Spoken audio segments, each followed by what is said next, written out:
Madaling maging mabuting tao kapag ang pera ang ginagamit mo at hindi ang pera ang gumagamit sa iyo. Kinakailangan nating mag-ipon, yes! Pero dapat dumating yung pagkakataon na, alam mo, na yung ipon mo, sapat na yan. Mag-ipon ka, ito para sa akin, para sa kung magkasakit man ako. Tapos, mag-give back ka na. Magbigay ka na sa iba. Hindi mo naman kinakailangan i-secure totally ang buhay ng anak mo. Tutulungan mo lang sila. Magbigay ka lang ng maiwan mo para sa kanila. Yung sapat na para makapagsimula sila 1, 2, 3 taon. Pero yung tatargetin mo buong buhay nila, secured.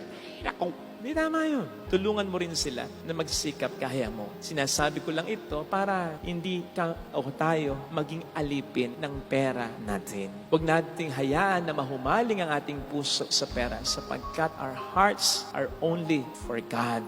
Tandaan nating tama na maraming naibibigay ang pera. Pero lahat ng kayang ibigay ng pera, kayang ibigay ng Diyos. On the other hand, hindi lahat ng kayang ibigay ng Diyos. Tulad ng isang malinis na konsensya, maayos na pamilya, yung magandang relasyon mo sa Diyos sapagkat alam mo na hindi ka nakalilimot sa Kanya at tumutulong ka sa iba bilang pagmamahal mo sa Kanya, ay hindi yung kayang ibigay ng pera. Kaya wag mong ipagpapalit ang Diyos sa pera sapagkat ang pera ay isa lang sa napakaraming mga biyaya niya. That is why also, wag mong isipin kahit na hirap tayo sa pera, ay hindi na tayo pinagpala. On the other hand, ay wag mo rin isipin na yung mga mayayaman ay pinagpala. Talaga, depende yon sa kung ano o kung sino ang minamahal natin. Sapagkat kung pera ang mamahalin natin, tayo ng pinakakawawang tao sapagkat maraming mahalagang bagay ang ating maisasakripisyo. And eventually, mawawala din sa atin ang lahat ng ito. Pero kapag ang minahal natin ay ang Diyos, tayo ng pinakamapalad na tao sapagkat eventually, we will gain not just some things, not just few things, but everything. Blessed